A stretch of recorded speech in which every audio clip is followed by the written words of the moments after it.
Good morning. I will call to order the November 9, 2022 Clackamas County Board of Commissioners business meeting. Good morning, Gary Schmidt. Would you please call the roll? Yes, Chair Smith, thank you. First, our staff support today, Clerk to the Board, Tony Mayernick, County Counsel, Stephen Madcor. Roll call, Commissioner Shull. Here. Commissioner Fisher. Here. Commissioner Schrader. Here. Commissioner Savas. Present. Chair Smith. Here. Now I will lead us in the Pledge of Allegiance. I pledge allegiance to the flag of the United States of America and to the republic for which it stands, one nation under God, indivisible, with liberty and justice for all. Good morning, everyone. One day after a very exciting election that's still going on, by the way. We are holding this meeting in person and virtually. If you've joined us via Zoom for this meeting and are interested in providing public comment, we will prompt you regarding how to do that when the time is right. General public comment will be taken at the usual allotted time. I would like to remind all participants, including staff, all elected officials, and members of the public, that Robert's Rules of Orders will be enforced in this business meeting. We welcome your opinions and look forward to your polite participation. Gary, can you please introduce the first item? Yes, Chair Smith. First, we have a presentation today, and that is to honor and recognize Veterans Day. Because the county is closed tomorrow to recognize the holiday, we're doing the presentation today. I'd invite our staff from our Health, Housing, and Human Services Department, Erica Silver, Gus Bedwell, and Jennifer Harvey. Would you please come forward? And we have a brief presentation for you.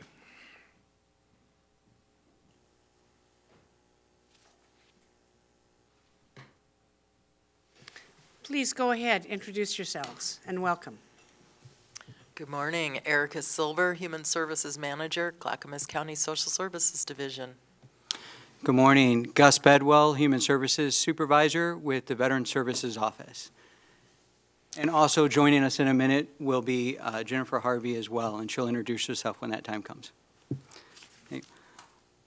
Yeah, Cheers. Oh, Go ahead. yeah, sorry. Cheers.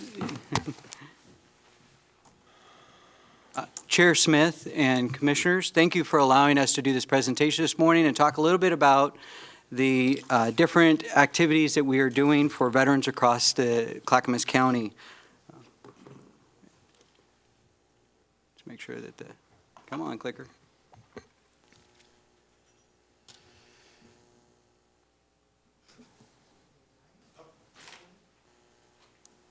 Is it not? It doesn't seem to be working for us right now, but that's okay. Oh, there we go. There we go. It just takes a little minute. Yeah, it's still sleeping after everything going on, right? Mm-hmm. So a little bit about the veterans in Clackamas County. Notice that, we comprise about 10% of the veterans across the state of Oregon, just in Clackamas County alone. And also notice that when it looks at our homeless veterans population, we have 76. And veterans in the county workforce are doing everything to make a meaningful impact on every department when it comes to veterans. Some of our goals for the work that we do is that we want to make sure that homeless veterans are supported to regain stable housing. At the end of the day, we don't want to see anybody unsheltered when it comes to homeless veterans. We also want to make sure that veterans are aware of the Clackamas County Veteran Service Office, so they have easy and effective access to us, and they understand how to access those VA benefits. And then with employment, we're always looking at how do we get folks into employment using training and education resources to make sure that they have a living wage job at the end of the day. We also have a Veterans Advisory Council. And a little bit about our Veterans Advisory Council. You're going to hear from a member, the chair of the Veterans Advisory Council, a little bit later. But it includes several people across all the branches of military service, to include the National Guard and reserves. It's all the different service dates, spanning from Korean War all the way up to our most recent conflict. Several of our VAC members are part of other organizations as well. But let's not forget, at the same time, we're continuing to recruit new members, because the more people we have on the VAC to be able to help us do this work, the better it is. Some of the goals that we have for this next year as a Veterans Advisory Council is look at active roles in preventing veteran suicide, such as the Mental Health Summit that was tentatively planned for today, but we had to postpone to February 22nd, 2023, which the VAC members will talk a little bit about that. Looking at how do we increase that veteran employment. And the big thing is, how do we get the word to the veterans out there that aren't drawing a benefit in Clackamas County and across the state of Oregon when it comes to VA benefits? And some of the projects you see there is our Veterans Behavioral Health Summit, and then also looking at how we do our outreach efforts. On that note, I'm going to hand this over to Jennifer to talk a little bit about the employment program. Take it away. Thanks, Gus. My name is Jennifer Harvey, and I'm with Children, Family, and Community Connections. We're a division of H3S, and I operate the Veteran Employment Program along with Ken Beechek and Aubrey Balkwill. Say hi, Aubrey. Aubrey's a Marine veteran, and she recently joined our team. She's doing a fantastic job. Aubrey goes into our county jail once a week. She goes to Vets Village along with Ken at least 3 times a week. They're going to Fort Kennedy, and over the summer, Aubrey was walking through homeless camps looking for veterans with our social service providers so that we could get veterans into Vets Village and into employment and training programs. Last year, we served 40 veterans in our employment program. 24 became employed. Of those, 100% retained their employment for the 90-day follow-up period, and our average wage was $25 an hour. One of the interesting things we did last year was we started to apply for additional funding. We applied for some funding with the Oregon Department of Veteran Affairs. We got a $75,000 grant over 18 months. And then we also applied for a grant to serve homeless veterans specifically. We won a grant for 3 years, which just started. And Aubrey's going to be working in that grant. It's $850,000 over 3 years specifically to serve homeless veterans in Clackamas County. We're really happy about that.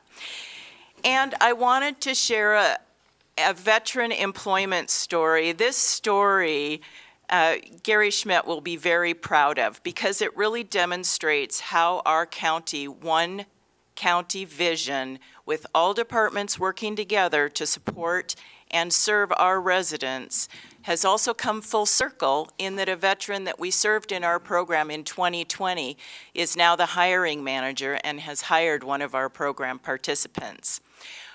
This story is about Ron. Ron was homeless for over a year. He lost his job due to the pandemic and was living in his truck in the Milwaukee area. He was admitted to Vets Village in March of 2022. Multiple programs came together to provide services, including the Veterans Rapid Rehousing Program in Social Services and the County Veteran Employment Program. The employment program worked with Ron on employment barriers, one of which was some very old criminal convictions. Standing in the way of expunging those convictions were unpaid fines. So the team worked together with Ron and our community corrections partners to put together a plan to convert those fines into community service hours. Ron worked the community service hours at a local nonprofit, and once he had completed that, he was eligible for expungement through Clean Slate Clackamas, our partnership with Clackamas Workforce Partnership, and he was ready to go to work. He was placed in a work experience position with a local HVAC business. He needed to upgrade his skills and obtain certification for refrigerant application. The hiring manager at that business was also a work experience graduate from 2020. And so now this veteran has gone to work for this veteran who's working in this local business. This program truly is a one-county program, as it offers us the ability to assist veterans. They actually become county employees during their training period and are loaned to a local business where they complete their training. The goal at the end of that training program is for them to have the skills to gain regular employment at that employer. The way that we do that, we cannot do it alone. We utilize lottery dollars that come as an investment from our economic development team, and HR, risk management, and payroll assist us in creating those temporary employment programs. They're usually 4 to 8 weeks. So the success of this program shows that a prior participant is now able to hire programs or participants from this program and give them that work experience. Thank you. Thank you very much. So thank you for that, Jennifer, showing exactly how the county works together to accomplish a lot on behalf of veterans. And just one plug for the employee Aubrey and the work that she's doing with the county jail. That was after an initiative of all three of our sections, housing, employment, and veteran service office, actually sitting down with the county jail leadership and talking about veterans that they have there and how can we capture those veterans as they're coming out of the jail or entering the jail to make sure that they get their benefits. And that's a great example of Aubrey doing that and going into the jail and visiting and making sure that they get all the benefits. So a little bit about Clackamas County Veterans Service Office. In Clackamas County Veterans Service Office, we have currently three accredited veteran service offices, counting myself, but we also have one open position. One of our really well-experienced and good veteran service officer, Felicia Writing, has moved on to another position in La Grande, Oregon, doing some great work on behalf of veterans over there through jail reintegration there as well. But a little bit about our numbers. You know, we have been seeing a lot of veterans and family members over this last year. We've approximately seen 1,600, as you see from the numbers there. In that 1,600, we've seen 928 of them become claims that were part of either the original process or appeals. That's equating to about $9.5 million in new federal monetary benefits into Clackamas County because of that. And what I'd like to do is spend a minute and talk just a little bit about one of those really great examples. If you haven't heard, there's this brand new benefit package out there called the PACT Act that was signed on August 10th of this year. And it opened up a significant number of benefits for Agent Orange exposed veterans, but also for veterans who served during the Persian Gulf War forward. And here's a really good example of the experience and knowledge of one of our veteran service officers using that new information to get somebody a decent-sized benefit that they earned, a widow in particular. So we had a Vietnam combat veteran that was struggling, and I said widow, I apologize, it's actually a veteran. And they had filed a claim for bladder cancer a number of years ago, and the VA said, no, that's not on the Agent Orange presumptive list. But because the work that they did, and they had heard about that it was added on the Agent Orange presumptive list, they came back into our office most recently and worked with one of our VSOs, Gina Thomas. She reopened the claim, but at the same time, she asked the VA to look at that previously denied claim. And in this effort, because of the work she did and she was knowledgeable in all aspects of VA law, the veteran at the end of the day in March of this year was able to get a retro check of over $100,000 because his award was backdated to 2008. That also meant that he also gets VA health care for his bladder cancer, which is something he wasn't getting before. So this is a huge win for this veteran who, oddly enough, was very financially struggling, was using other programs that were income-based through the VA. So Wow. at this time, I'm going to hand it over to Erica to talk a little bit about veterans homelessness. Welcome. Yes, hello again, Erica Silver, Health, Housing, and Human Services. So within social services, our veteran housing programs house 64 homeless veteran households, 75 adults, and 10 children. The VASH vouchers administered by HAC, 94 are currently leased up. 4 more vouchers are issued. They have units identified, but they're not moved in yet. 48 of those are still available.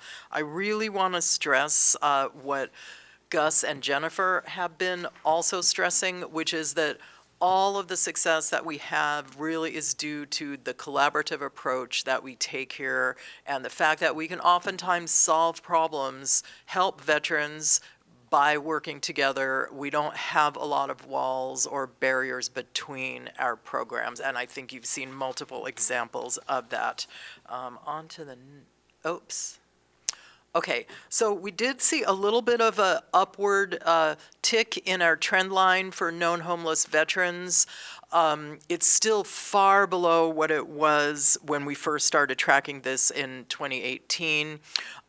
My belief is that because a lot of the outreach activities got paused due to COVID, and we really had to pivot to more of a disaster management and kind of general homeless response. We probably did miss a few of the homeless vets the last time that we came and reported to you. So I feel that the 76 number probably is a little more accurate. And we're constantly out there and having a lot of resources that we can match people with. Thanks in part to your support. Let's see. So at the Veterans Village, I thought it would be interesting to go back to the very beginning. 66 veterans have been served, 29, and that's 59% of exits went to permanent housing. The safety on the streets of the Veterans Village really, safety off the streets cannot be understated. The fact that people have their own little space, I know that all of you have been there, it really is an absolutely wonderful model program. There was 40 veterans served there last year, and actually 68% of the exits last year went to permanent housing.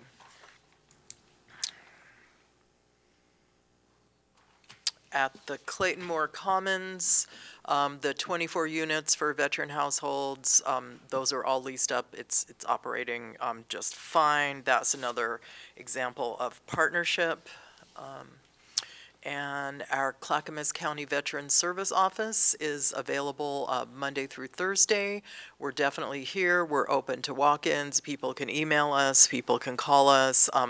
We don't have a long wait time, and we're really here to serve our veterans. The number for the housing and employment is on the next slide. So please take note of that if that is a need that people have. Again, I believe that every day we should be recognizing and acknowledging the service of our veterans with much respect and much gratitude and appreciation. And it's my great honor to work for a county, that walks its talk and does that every single day. So thank you very much. Thank you for this very informative presentation on veterans.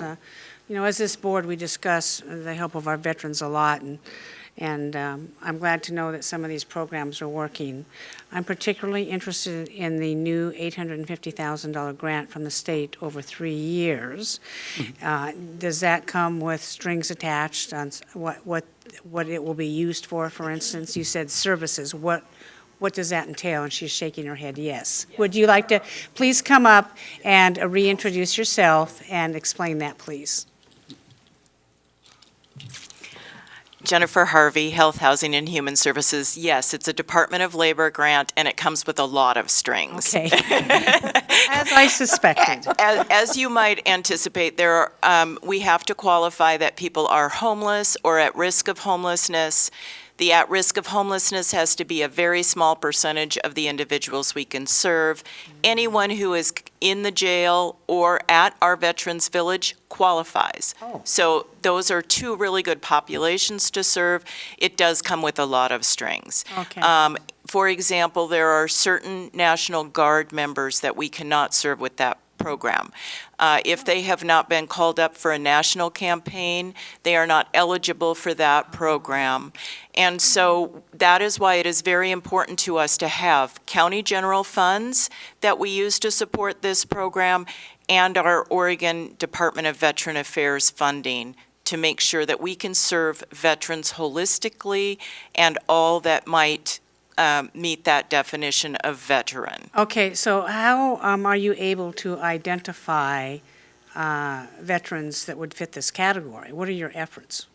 Well, Aubrey has had unbelievable training from the Department of Labor that we've participated in, and we actually, as we register veterans, we look at paperwork, including their DD-214, which shows the branch of service, the time that they were in service, what their discharge status was, and it gives us a lot of additional information. We also have a grant officer that is local in Oregon that we can contact if we have questions.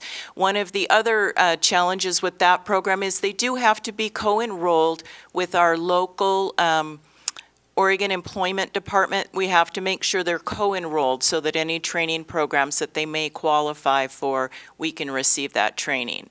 As Erica and Gus and I have all stated, we work very collaboratively with other organizations. We work collaboratively with the Oregon Employment Department, the Department of Voc Rehab for the state, to ensure that any that meet disability, that we can serve them.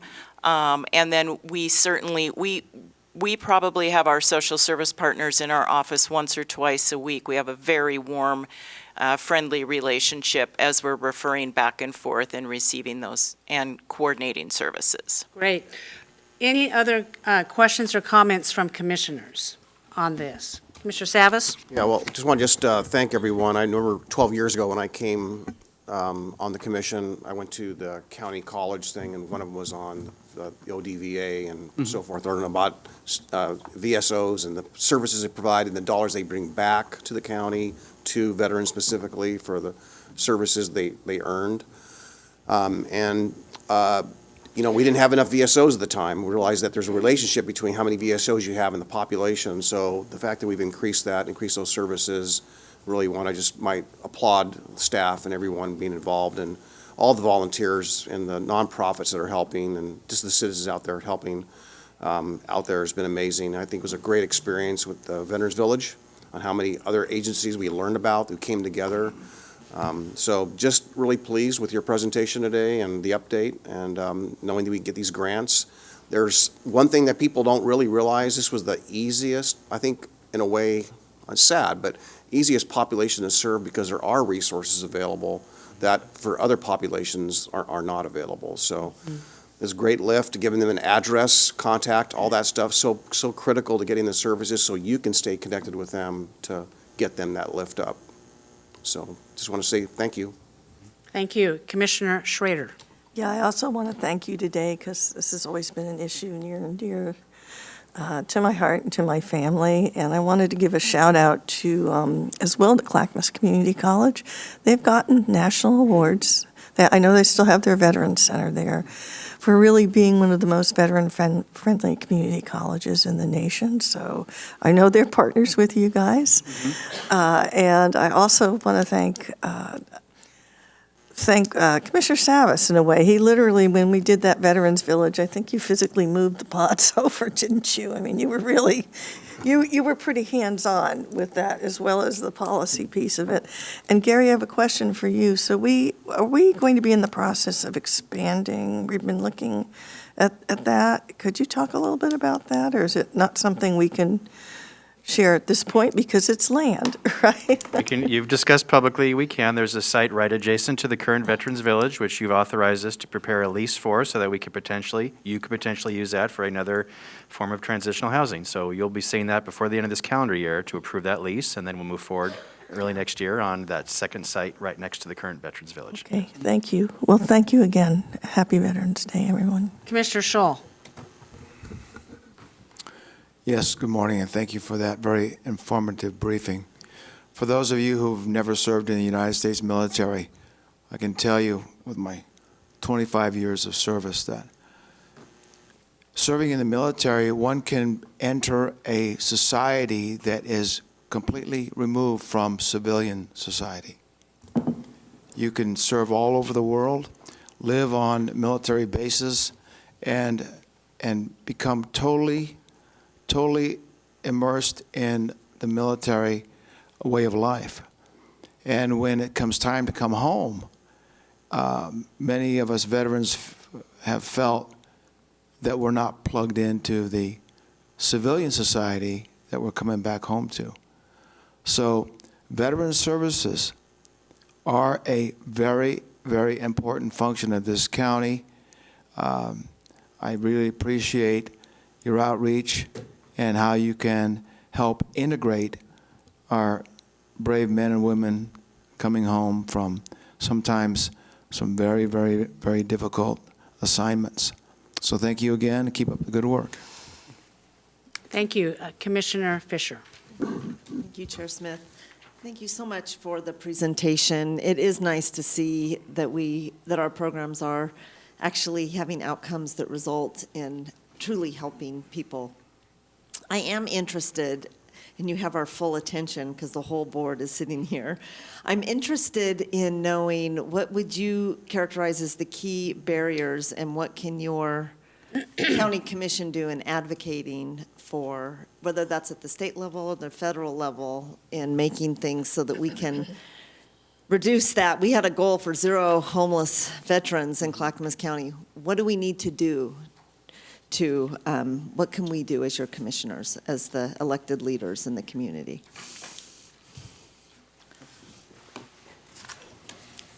Erica Silver again, Health, Housing, and Human Services. I wish there was a simple answer to that, Commissioner, but some of the things that we definitely see are mental health services that are community-based and that are grounded in military culture. A lot of times, we will not, a sort of a mainstream mental health type of program, oftentimes veterans that may be suffering quite a lot don't feel comfortable going there because they feel like people don't understand their experience, don't understand their culture. And I think that is a complicated problem to solve, but it is solvable.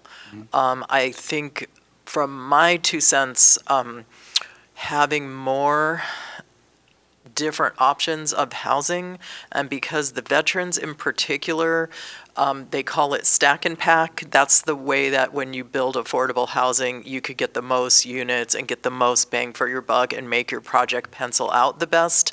But a complex like that is not going to work for a lot of our veterans, especially that have been living outdoors for a long time and might be pretty vulnerable in terms of their health, but they don't want people on 6 sides of them. And if they had to choose, between staying out there or going to some place like that, there's too many eyes, there's too many ears, and it's not a tenable situation. And so that is hard because it takes more upfront investment to build those kinds of properties. Maybe 1 wall that's shared might be acceptable, not 6.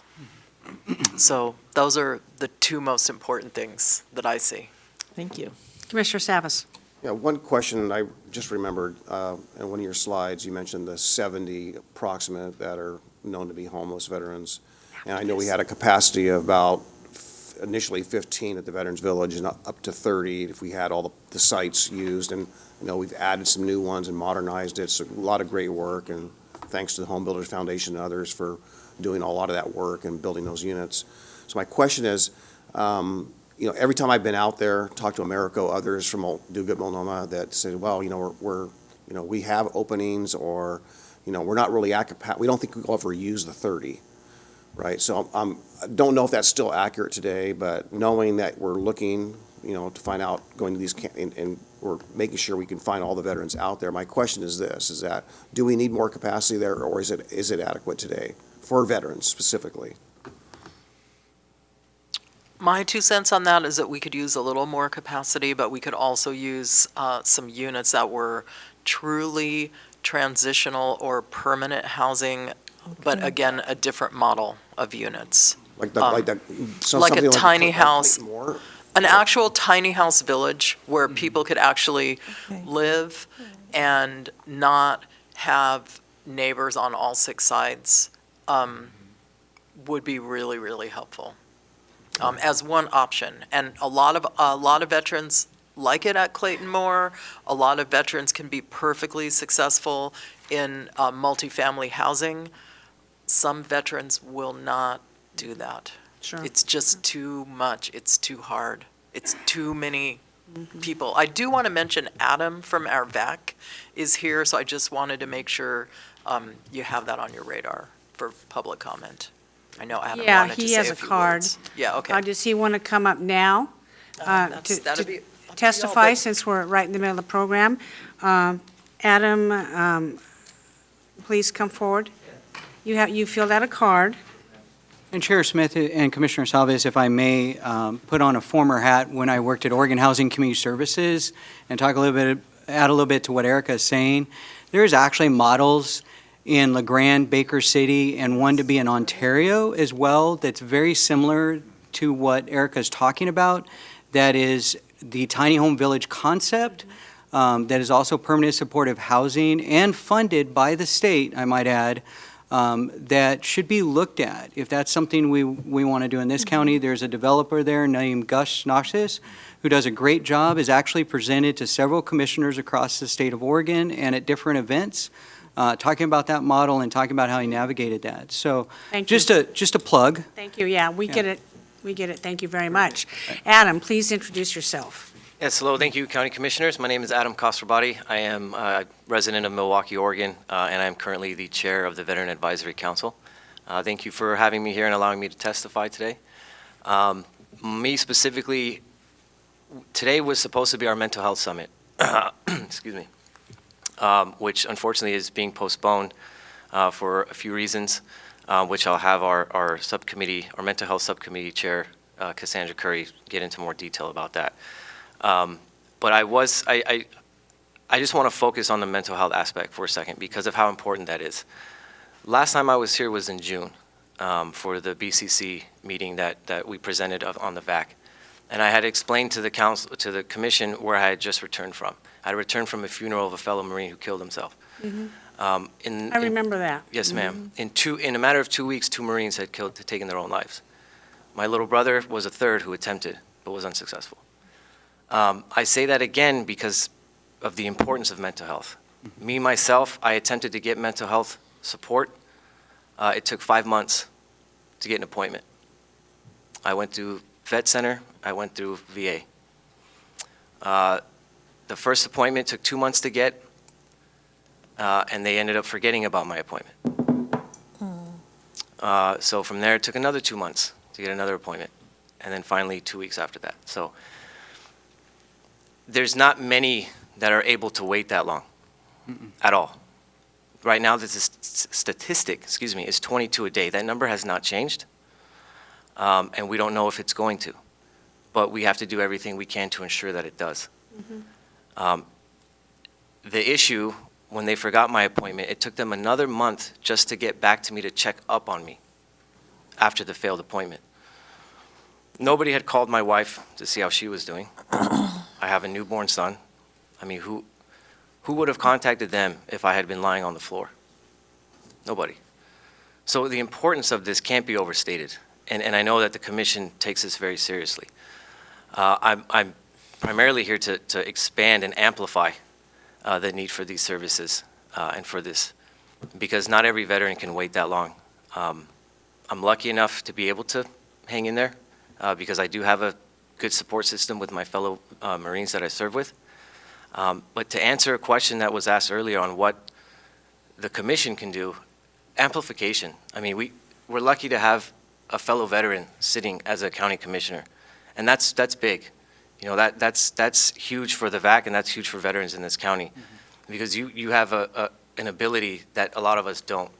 You have access that a lot of us don't to people at the state government, people at federal government that can really expand and amplify the need for the mental health services and for these summits, and to expand our network of mental health service providers, because we just don't have enough of them. And I think that's something that we need to focus on. And you know, housing is just as important. It ties right into that. So with that said, it would also be helpful not to have members of the VAC or with veterans to come in on a BCC meeting the same day we would have had a mental health summit. Because if today was our mental health summit, we would have to be here as well. So we wouldn't be at our mental health summit. So it would help if we had a little bit more communication between us, and maybe that's on our end, to make sure that we don't overlap or step on each other because of how important the situation is right now. Well, as you know, tomorrow is Veterans Day, which is our normal business meeting on Thursday. So we made accommodations to have our Veterans Day presentation today. We didn't want to do it after the fact because this board considered that to be disrespectful of Veterans Day is why. Understand. You know, I'm very blessed, and many of my family members were veterans of foreign war. And because of my grandfather's service in France in World War II, I was honored with being able to be a member of the Veterans Auxiliary here in Oregon City. And it just was not a political move, as one veteran accused me of. Also, I had an uncle who served in World War II, and this is an interesting piece of, I always find this fascinating, so you're just going to have to bear with me. He was commissioned on a baby flat top out of Vancouver, Washington in World War II on its maiden voyage, and he was a cook. And it went into, as the conflict or the big war in the South Pacific. And this aircraft carrier, after 2 days, was bombed by Japanese kamikaze pilots to the extent that it damaged the ship on its maiden voyage so bad that the ship sunk. Well, he was, and when that happens, it's all hands on deck. Although he was a cook, he went up above and grabbed a machine gun and tried to do that. Well, the flat top sunk and killing 95% of the people on board. However, he survived. Wow. And he floated around for about a half a day and was picked up by a merchant machine. He was also an original plank certificate owner. So he came home and continued with my aunt and had a family who also had 2 sons, one of which also served in the service. And so when you talk about mental health situations, he struggled, was very, very successful, but he would never, ever speak of what happened. Never speak of what happened to him. And that's how he dealt with that huge, huge trauma that I can only imagine what happened. So yes, I think mental health service providers are essential to veterans, as they all, in all parts of the county, and homelessness. We are having trouble finding people who want to serve. During COVID, a lot of that workforce and population was exhausted, and they quit. So anybody out there who wants to be a part of this great effort in mental health service, come on down. We can certainly use you, and I do understand that very much. Anything, other comments before we move on to the next part of our program? Thank you for sharing. Oh, I yeah, appreciate it's just that. something, in fact, there's a whole book about it, and about this particular. That's incredible. It's called The Omni Bay, out of Vancouver, Washington. Thank you very much. Gary, what's next? And Tony, can you roll up the screen? Thank you, Chair. Our next part of the agenda is reading and adoption of a previously approved land use ordinance. This is adoption of previously approved Comprehensive Plan Amendment ZDO-284, Amendment to Comprehensive Plan Chapter 5, Transportation System Plan, and to add projects in the Damascus area. No fiscal impact, no county general funds are involved. Nate Boderman, Assistant County Counsel, will present. Good morning, everyone. This morning, we're recommending adoption of an ordinance to implement the previously approved ZDO 284 proposal, which is a package of legislative amendments to the county's comprehensive plan that update the county's transportation system plan to include the needed road improvement projects that have been identified in the Damascus mobility plan. Planning Commission held a public hearing on this on August 22nd of this year and voted to recommend approval of the amendment package to the board, subject to the condition that certain projects be contingent on an intersection improvement to be completed by ODOT. The board then held public hearings on September 28th, or one public hearing on September 28th, I should say, and at that time voted 3-0 to approve ZDO 284 as recommended by the Planning Commission, except that the board declined to adopt that additional condition related to the ODOT intersection improvement. So staff has drafted the ordinance before you today to reflect the board's decision made at the September 28th hearing, and certainly staff's recommendation that you approve the ordinance materials which serve to implement the board's prior approval. Happy to answer any questions that you might have. Commissioners, thank you, Nate. Commissioners, do we have any clarifying questions on this particular one? I will accept a motion.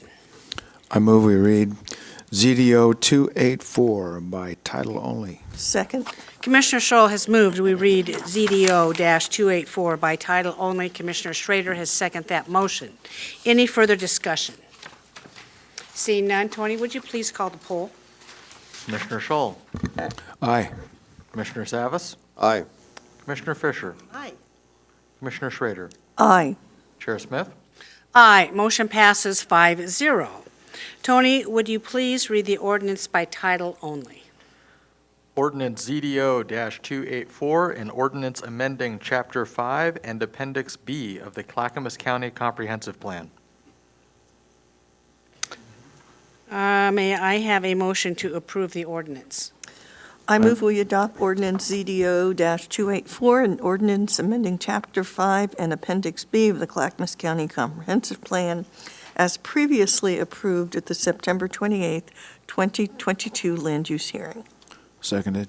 Commissioner Schrader has moved the adoption of ZDO-284, part of the Clackamas County Comprehensive Plan, at the previous board meeting, and Commissioner Schull has seconded that. Any further discussion?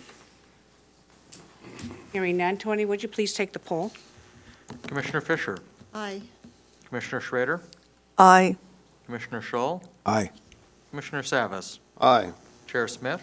Aye. Motion passes 5-0. Thank you very much, Commissioners, and Nate for coming forward. Gary, what's next? Thank you. Next are several board discussion items. Because of the short work week due to Veterans Day holiday, we did not have administrator issues and updates yesterday, where we normally provide you consent agenda requests before they go on your business meeting agenda. For that purpose, all of these following items would have been consent agenda, but instead, we'll do them as board discussion items, which means the staff will come forward, explain them like they have done with you on Tuesday, but except this time, you'll actually vote on them at the same meeting. And with Chair's prior approval, we'll go through all these discussion items first and then ask for a single motion at the end if you wish to approve all the items then. So with that, we will start with elected officials. Item 1, approval of previous business meeting minutes for the Board of County Commissioners. Tony Marinick is clerk to the board. Would you please give an explanation, Tony? Chair, Commissioners, these minutes have been drafted based on the November 3rd meeting and reflect the discussion and substance of that discussion and any motions made at that meeting and the outcome of those motions. Thank you, Tony. Any comments or questions for this presentation? Seeing no objections. All right, next is Transportation and Development. Item 1, approval of a board order vacating a right-of-way easement of a portion of Slade Key Lane, local access road P6011. The vacation fee is $2,956.91. Funding is through the petitioner. No county general funds are involved. Dan Johnson is the Director of Transportation and Development. Go ahead. Thank you so much, Chair Smith. Commissioners, first an apology for my casual attire. I didn't know I was going to have the opportunity to come in front of the board this morning and present. So with that, 99 years ago, this road was dedicated to Clackamas County, and I'm pleased to announce that there's been no road constructed in this right-of-way. Essentially, we have a request consistent with statute. These applicants have filed the fee to vacate the road. We have 100% compliance from all the adjoining property owners. Staff has reviewed it. Staff is recommending we approve the vacation as requested. I'd be happy to answer any questions you might have. Questions or comments for the presenter on this? Seeing no objections. Item 2, approval to apply for a grant from Metro for implementing a signal safety project at up to 20 traffic signals in Clackamas County. The grant value is up to $897,300 with matching funds in the amount of $102,700. Funding is through Metro and the County Road Fund. No county general funds are involved. Thank you so much. We are here to request authorization to apply for this grant. The administrator shared the dollar values associated with it, shared with you the number of signals that would be improved with it. Essentially, for locations, those signal improvements will include, for locations that have dedicated right turn lanes, the project will install right turn lane signal heads. With these signal heads, the signals will display a red arrow instead of a permissive green when there's a conflict with the pedestrian walking, essentially to improve the safety. And flashing don't walk signalization as well. For locations without dedicated right turn lanes, a part-time restriction sign will warn motorists when a bicyclist or a pedestrian is detected. These are essentially improvements to 20 signals throughout Clackamas County. Local road fund matches approximately $102,000. Any questions or comments? Seeing no objections. Item 3, approval to apply for a grant with Metro for a regional signal system network risk assessment an upgrade project in partnership with the Portland Bureau of Transportation, Washington County, City of Portland, and the City of Gresham. The grant value is up to $677,461.50, with matching funds in the amount of $77,538.50, with each partner contributing an equal share of $15,523.31. Funding is through Metro Other Partners, and here at the County Road Fund. No county general funds are involved. We coordinate our signals, and the coordination of those signals do not stop at jurisdictional boundaries. And essentially, this work is essentially to go conduct a risk assessment, upgrade and support the network of connections between these signals and controllers to improve the regional system. This knowledge sharing allows for better service across jurisdictional boundaries, and there's existing fiber optic that we have in place that has a connection as well. Protecting traffic signal infrastructure from cyber attacks is key to providing security to everyone in the region. This project will be a fundamental step towards that. Thank you, Dan. There's not one particular location for this, it's system-wide. Correct. Thank you. Commissioner Scholl? Yes, Dan, it says the grant value is up to $677,000. How do you They may determine by hour, how does that work? Well, the up to component is that the entity may not choose to give us the full grant request.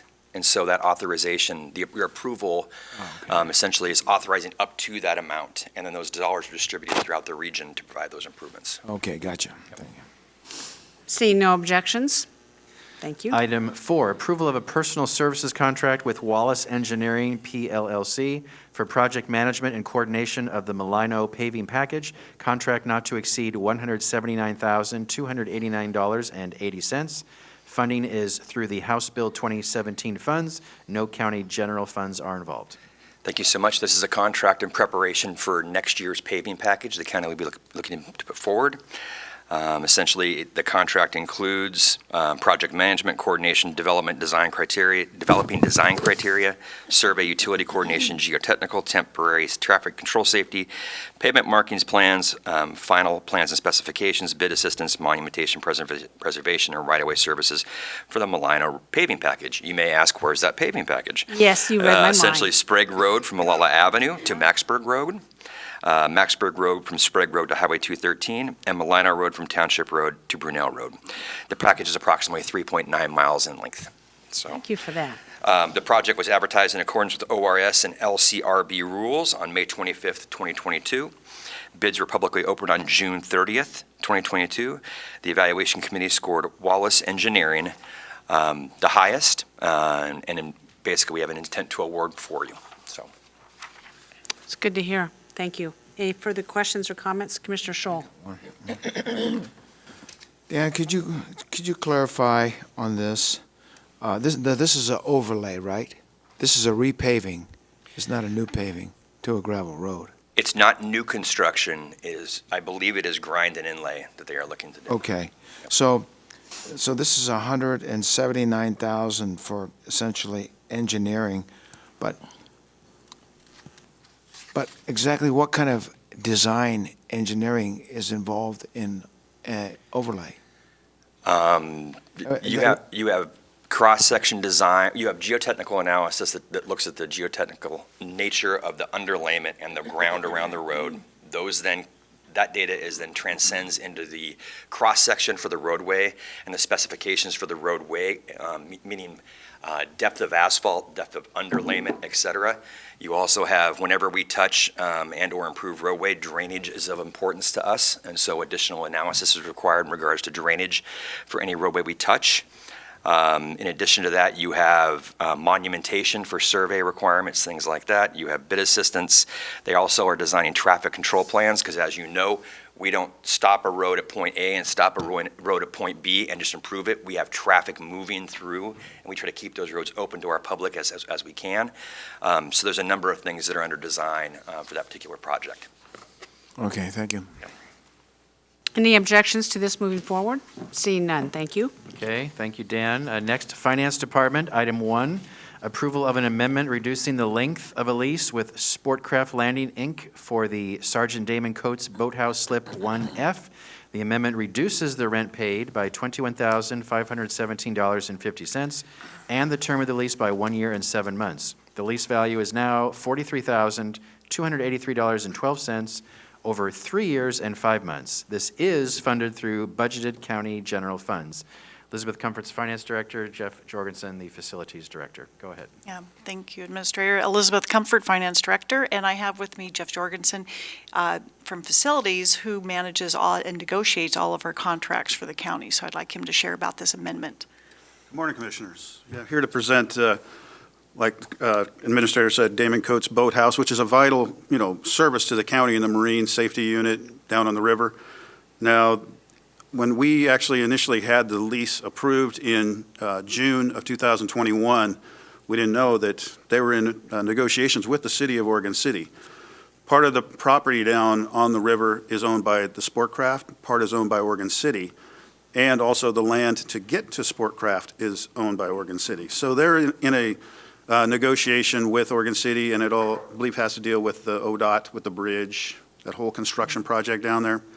So what Oregon City basically mandated with them was to go into this agreement to reduce it back out to November 30th of 2024.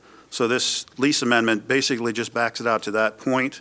We've talked to the Sheriff's Office. I know Chief Deputy Crumnecker has been down working with Oregon City and discussing it is a vital service, so we still do need to have this continued in the future, and just trying to make sure that we emphasize that with them. But this lease amendment, hopefully it just goes ahead and continues to provide service, and that we can go ahead and get another lease in the future for the same boathouse down in the same location.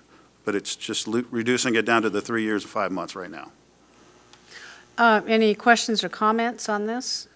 Does Oregon City Police Department have a Marine Division? No. So we are actually helping that department with this Correct. boat slip. Absolutely correct. Thank you for the presentation, Jeff, and go Navy. Yes. All right. So that's the conclusion of the discussion items, Chair, at this point, if the board's willing to make a motion on all of these items. I will accept a motion for all of the consent items that have been presented. I move we approve all of the board discussion items. Second. Commissioner Schrader has moved for approval of the consent agenda items, and Commissioner Commissioner Fisher has seconded that motion. Any further discussion?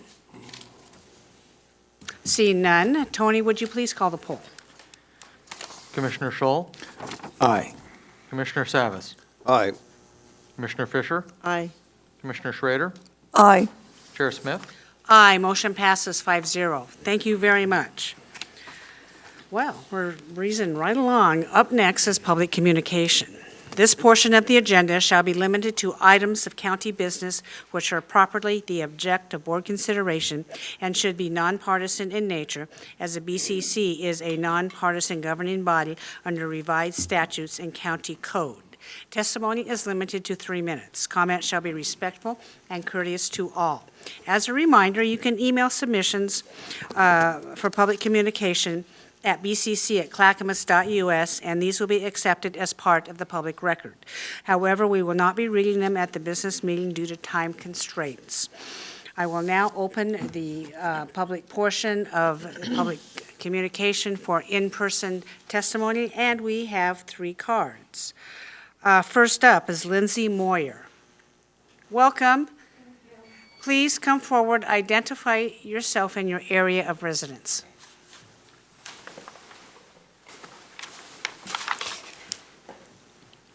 Good morning. My name is Lindsay Moyer, and I'm a resident of Washington County. However, I have been a small business owner in Clackamas County for a little over 5 years. I am here to talk about Project Turnkey. Although this proposal has polarizing viewpoints on either side, I believe we can all agree that Oregon is seeing a homelessness crisis that is only increasing. I understand the desire to help. Doing nothing is not the answer. However, although this project sounds good in theory, it's not the solution. Our business is located in Greenhouse Square, direct neighbors to the 2 proposed hotels. We have a vested interest in the community, wanting only to see it thrive. The last 5 years, we have seen the direct opposite. The area has declined each year since my husband and I took over our business, and the last 2 years, the decline has been drastic. Currently, hotel rooms are being rented out to assist homeless in the area. However, homelessness has only increased along with vandalism, drug use, and theft. A typical day or week in the area includes vomit and needles outside our door, someone high on meth or their drug of choice yelling in the parking lot, often swinging things like a bat or rebar in their hands, and carts full of stolen items from any number of the retailers in the area. Not too long ago, I was an innocent bystander during an attempted robbery at the bank across the street. Just last week, my husband made a call to the county asking deputies for assistance with someone in our complex and was told there was no one available to help. If you asked me 5 years ago if we as community members would be dealing with any of these issues, I would have said no. We are concerned, and so are our community members, and so are our customers and residents in the area. This community deserves better. We deserve better. I heard mention that projects like this can lead to cleaning up the area. We are not convinced this will be the case. Instead, the exact opposite. I share this with you all to be transparent about the reality of the current situation we are conducting business in. When we first took over our business, my new hire orientation consisted of the usual dress code, customer service expectations, etc. Now a large part of it is dedicated to safety. It includes who to call when they encounter a thief, someone high on drugs, or someone antagonizing customers. It is not a question of if, it is simply a question of when and how often this will happen. This is not what businesses in the area signed up for, and this is not what residents in the area signed up for. There is a large residential area not blocks from these hotels. We are asking if you can confidently, with 100% certainty, tell us that Project Turnkey in this location will not negatively impact us. Would you want this project directly next to your son or daughter's business or next to your parents' house? Would you feel confident going to work or going home in situations I just described, and then knowing there is a possibility of more homeless coming to the area? We are not. We see the impact of addiction and mental illness on a daily basis. It is not one that I'm not sympathetic to. Doing nothing isn't the answer, but I'm confident the Project Turnkey in this location isn't either. In all honesty, I'm not sure what the answer is, but the cost of getting this proposal wrong is too high for local businesses and residents in an area that is already struggling. Thank you, Lindsay. I think you quoted me. Doing nothing is not an option. I did. Thank you for coming forward. Up next, Les Poole. Please come forward, state your name, address, and you have 3 minutes.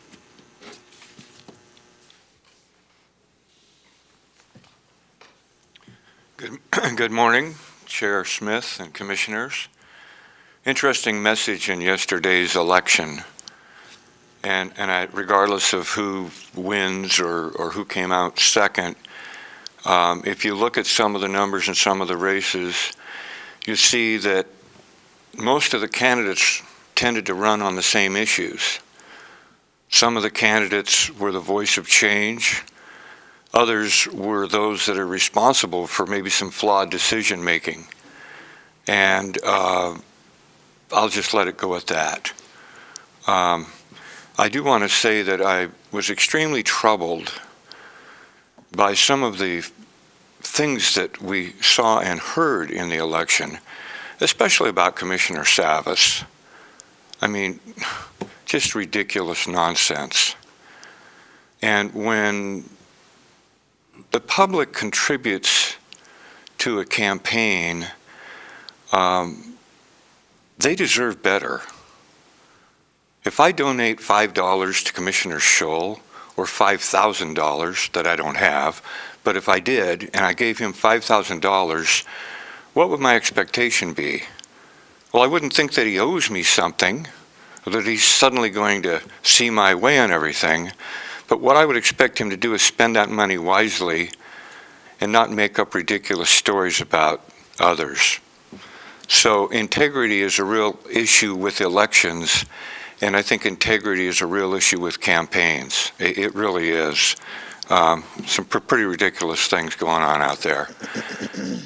I think the results of the governor's race are very telling. Frankly, Ms. Kotek probably could have and should have won easily, but I think it was a referendum on her leadership and really a referendum on the divide here in Oregon.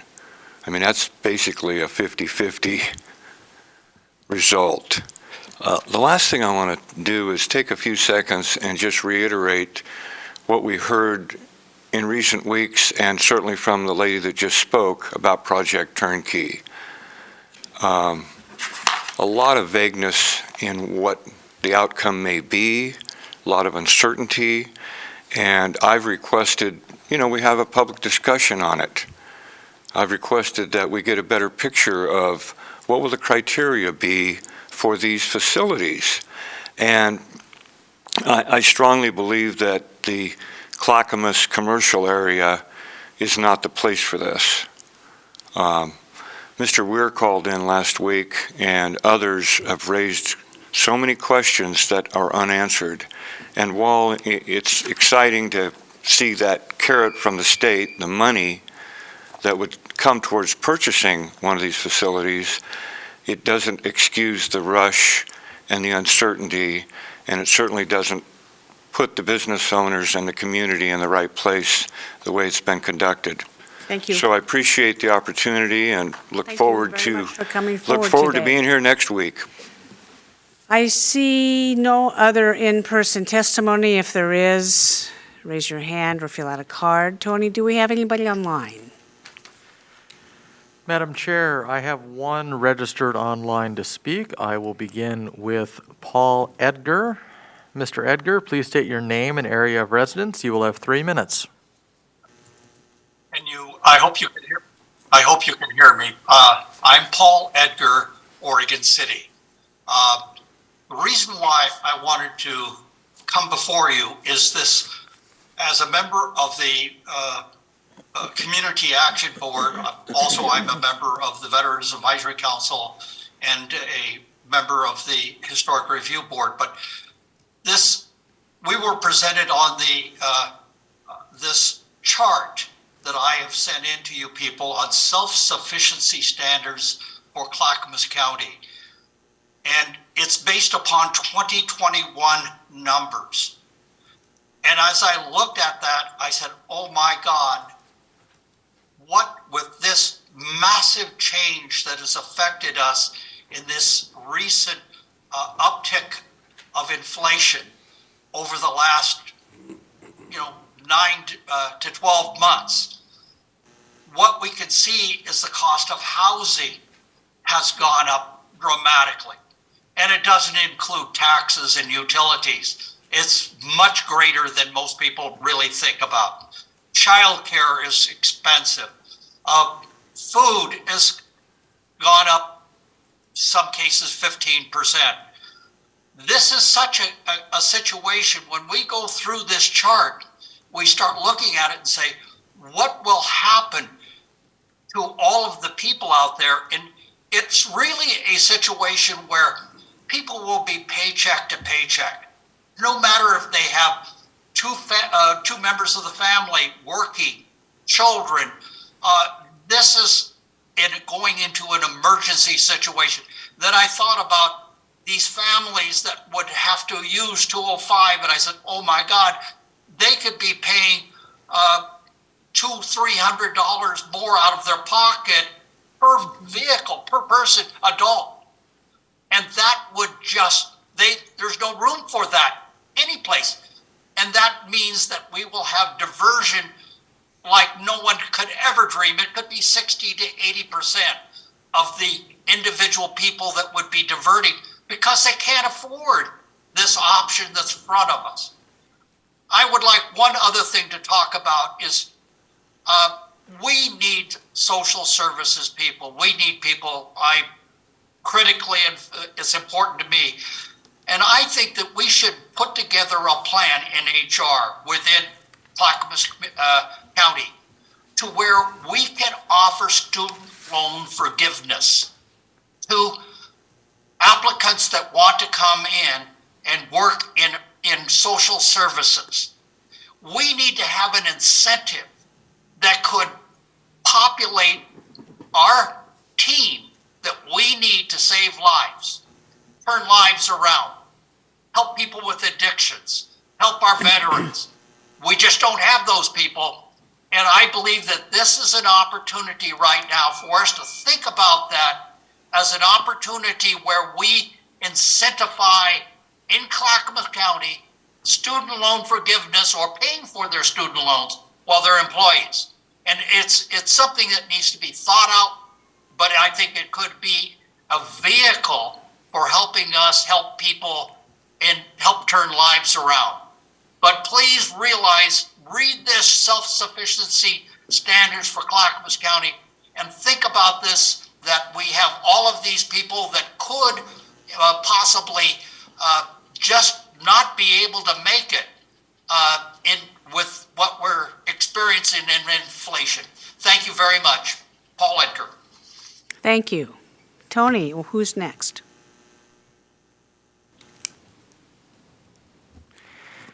If there's anyone else who would like to speak, please use the raise hand feature, and I will call on you in the order received. Madam Chair, I do not have any hands raised. Thank you. I will now close the public communication portion of this meeting, and we will move on. Gary, what's next? Next is County Administrator update. That's me. I want to share some good news of the excellent work of our county employees. First, our CCOM, Central Communications 911 team, recently saved 2 lives of our public, and I'd like to share those stories. First, our team helped save a resident's life through CPR coordination. Our dispatcher, Justin Myers, took an initial call from the Canby area, and he and our other CCOM team members, Bethany Condit, Tara Aspo, and Tammy Abernathy, worked together to provide CPR over the phone until someone can get there to help, and saved a life. So our Canby Fire, who is with our CCOM team, worked to save the life, and there'll be a presentation in front of the Canby City Council soon to recognize our team for the lives that they saved. Fantastic work. Second, through the Portland's Bureau of Emergency Communications, there was a system delay that involved different agencies, and our CCOM employee, dispatcher Nicole Burnham, used quick thinking to successfully relay key information, working with the Portland Bureau of Emergency Communications to help someone who was experiencing chest pain. After the situation was resolved and the life was saved, the Portland Bureau of Emergency Communications recognized Nicole for her brilliant out-of-the-box thinking and problem-solving skills that helped get around the delay and save this person's life. This story will be shared regionally as a model practice of how agencies can work together ultimately to save the public's lives. Thank you. Excellent work. Finally, our Clackamas County Dog Services successfully placed a 4-legged friend in a forever home. Owners Greg and Michelle wrote in about their experiencing adopting a dog named Riley from our dog services, and in particular mentioned our animal shelter supervisor Tamra Moxon and veterinarian Dr. Melissa Robert. The note said, "The staff at our dog services shelter are so welcoming, dedicated, and really love their jobs. Tamra and Dr. Robert are great. When we adopted Riley, we donated, and I am so glad that my tax dollars are going to such a great cause. Even though we will not need a new best friend for hopefully another 12 years, I hope this program will be fully supported when we are ready to love again. It is there for us." So thank you to our dog services team within our Department of Transportation and Development.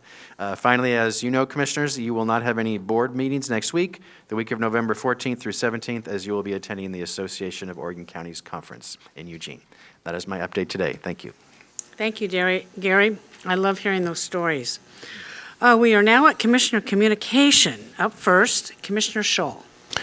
Yes, good morning, Clackamas County, and thank you, AFSCME union reps who are here this morning.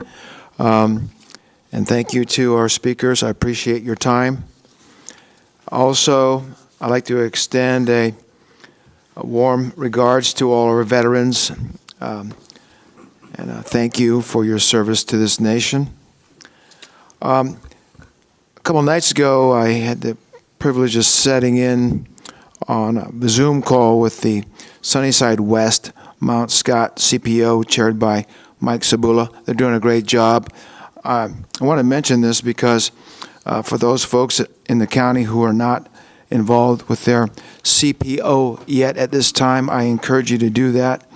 These CPO organizations are very, very helpful to us here in the county. Tonight at 5 o'clock is Impact meeting,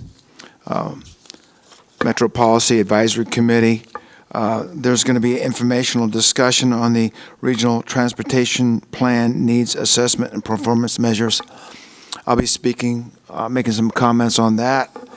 And then followed by an action item, which is the impact recommendation for the UGB exchange considerations. And of course, they have the letter from this board, and that'll be interesting. And finally, a information discussion on factors of homelessness and the regional cooperation. And then, let's see. Also, I would like to thank everyone who assisted with our election staff on this general election. I appreciate all your hours. Things went very well, and your attention to detail is much appreciated. I'd also like to say that last night, as I was watching the results of some of the elections, I noticed several of our media outlets were very critical and very premature in making assessments on what was happening with our elections office. My observation was, I was there several times in the last couple of days, everything was going very smoothly.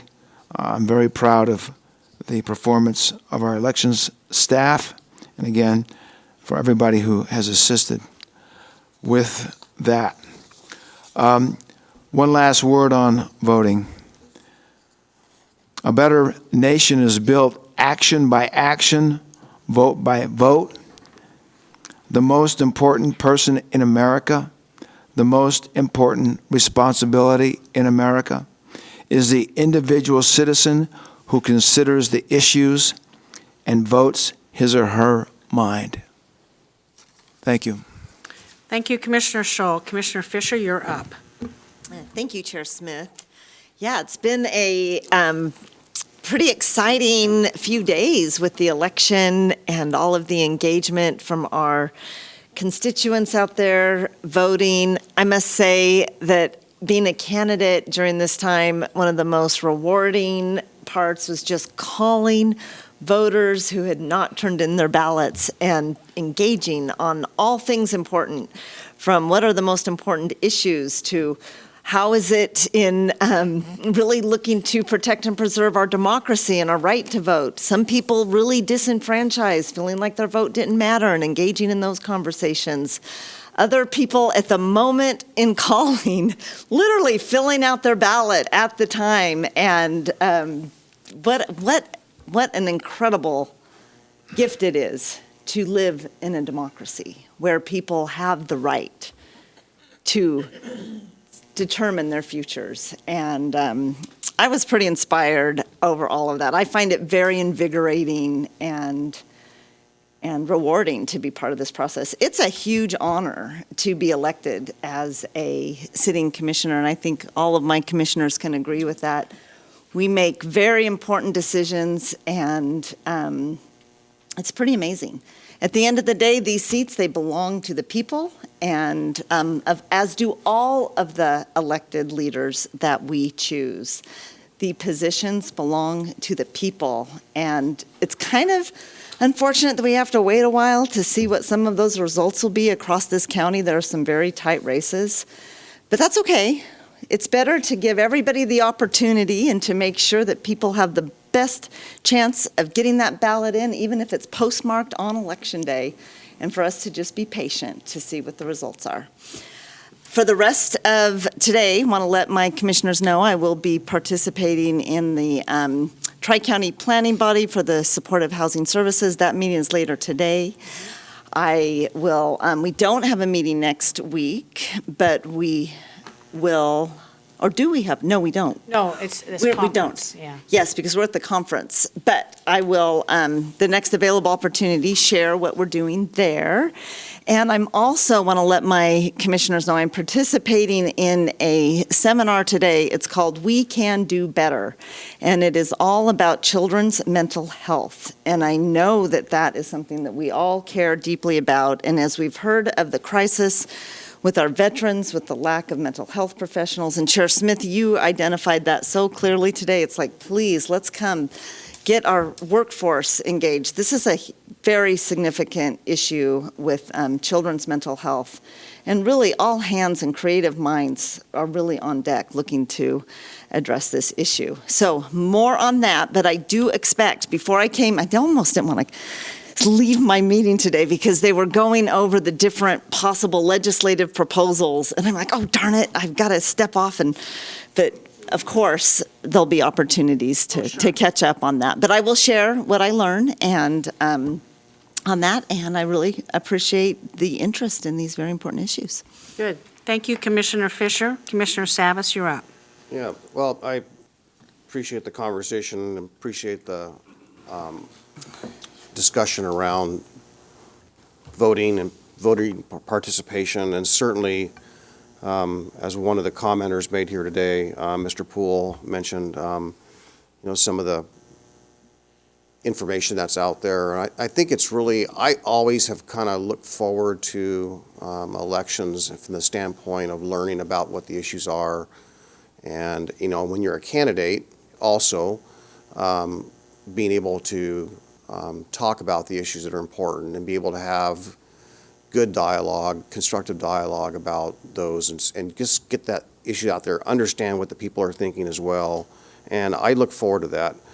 But I'll tell you, no matter what, if you look at it at the national level or the state level or the local level, it seemed like to me that this was probably one of the most disinformation years of campaigning that I have ever seen. And I think it really took a lot of the opportunity to engage constructively and positively with the voters and educate the voters, unfortunately. And it was lost this year. I really felt that, on so many topics, we really didn't have an opportunity to really have constructive dialogue and understand the issues. And I see that again at the national level. It appears at the state level and the local level.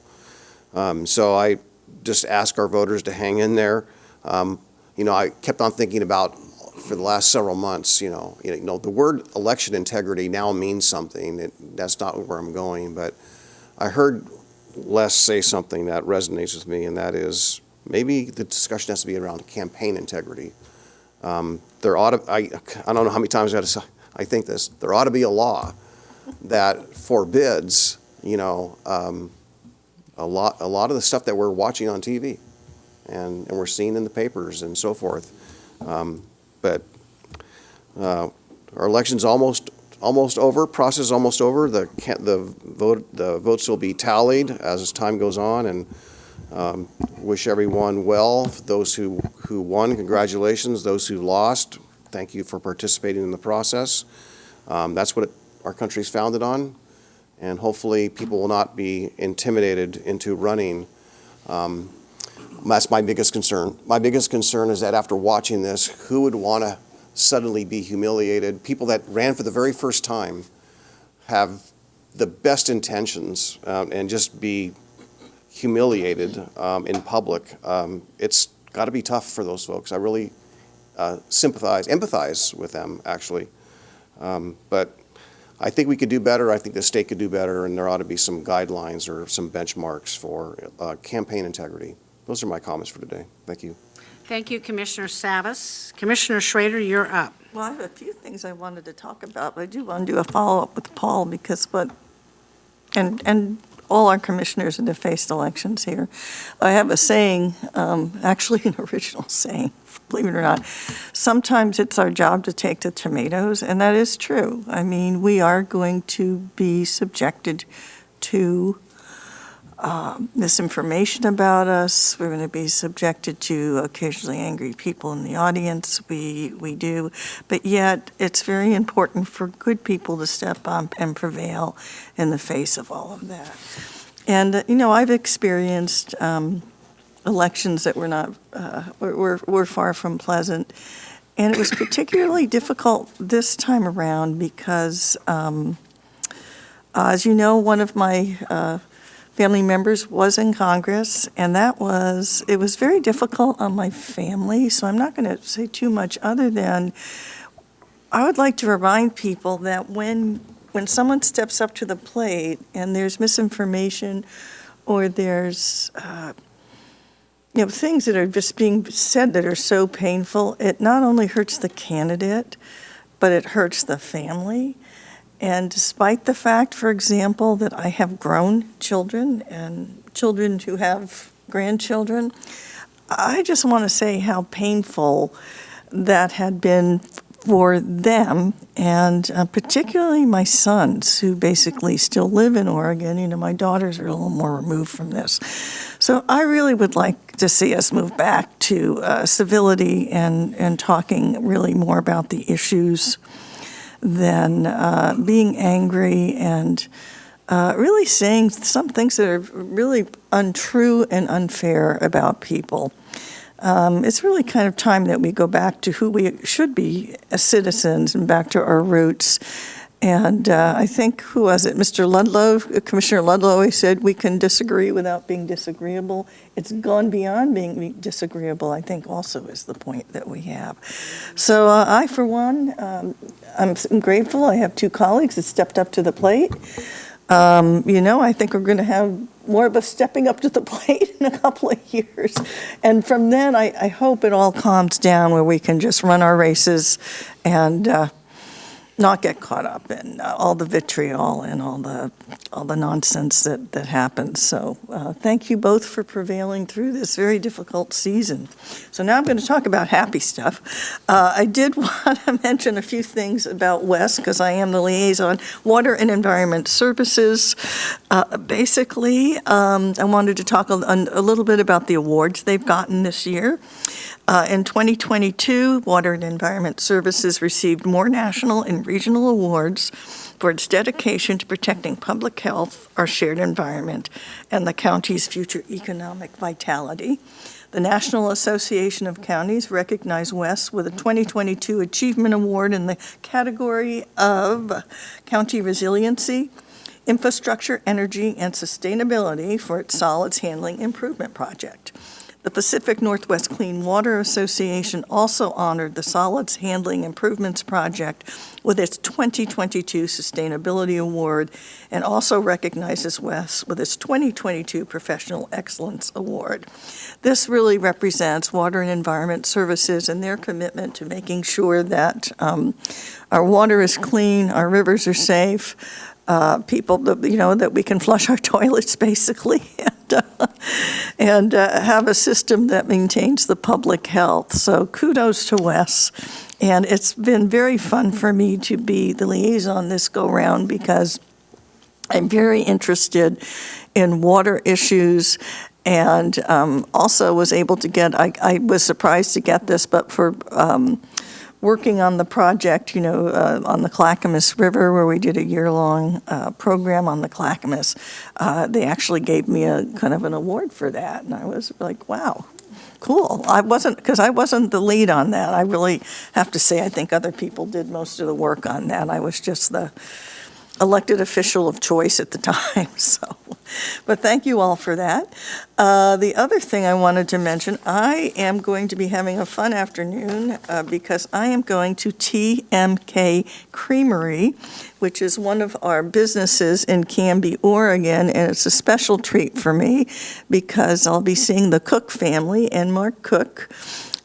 Rooms with my older son, and they played football together in high school. So I'm going to get to see a young man who's really started a business. They're doing really well. We'll get a tour of their barn and their cows, and I have many fond memories of Mark coming to our home and with the rest of the football team after football games and pretty much eating me out of house and home. So I'm going to be looking forward to TMK Creamery.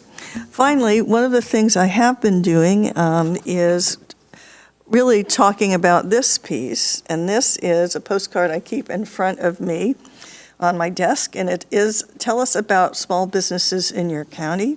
It's a national initiative focused on county-level policies, programs, and innovations for local businesses. So I'll be chairing my NACO meeting at noon today here. And one of the things I do whenever we end the meeting is I remind our other counties across the nation that to please get information in on what you have done to be helping small businesses. And I am contacting, as we speak, our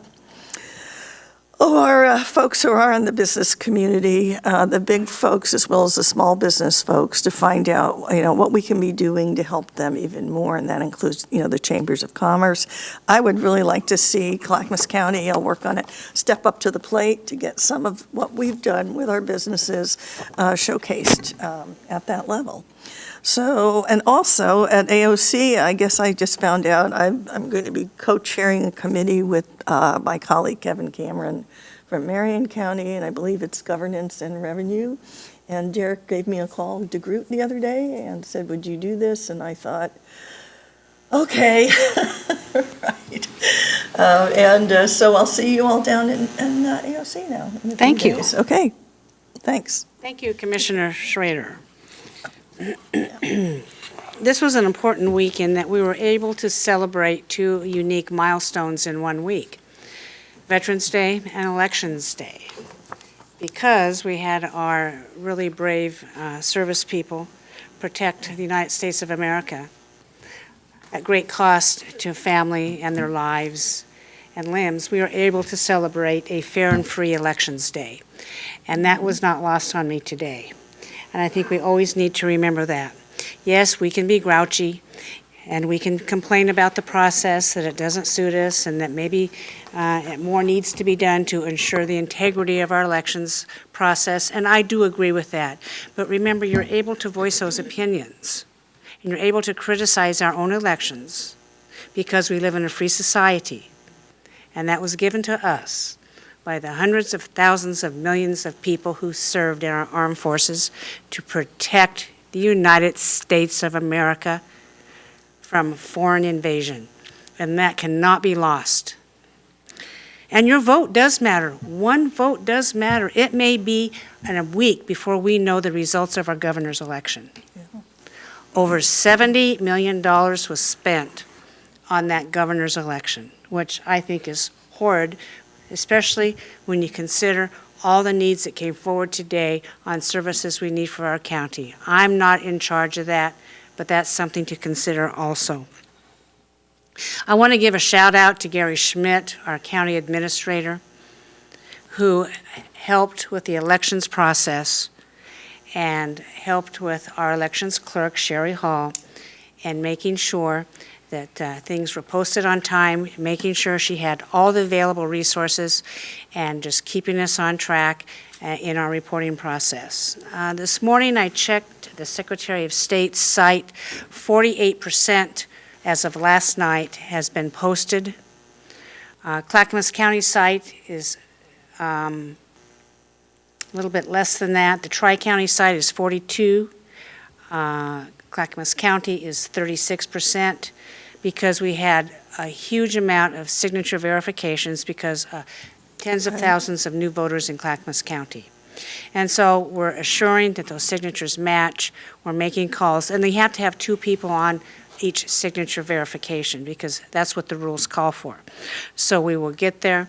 There is, I understand from sources, another 100,000 ballots to come to be counted and processed, and that will come along. But I want to thank everybody for the Elections Day.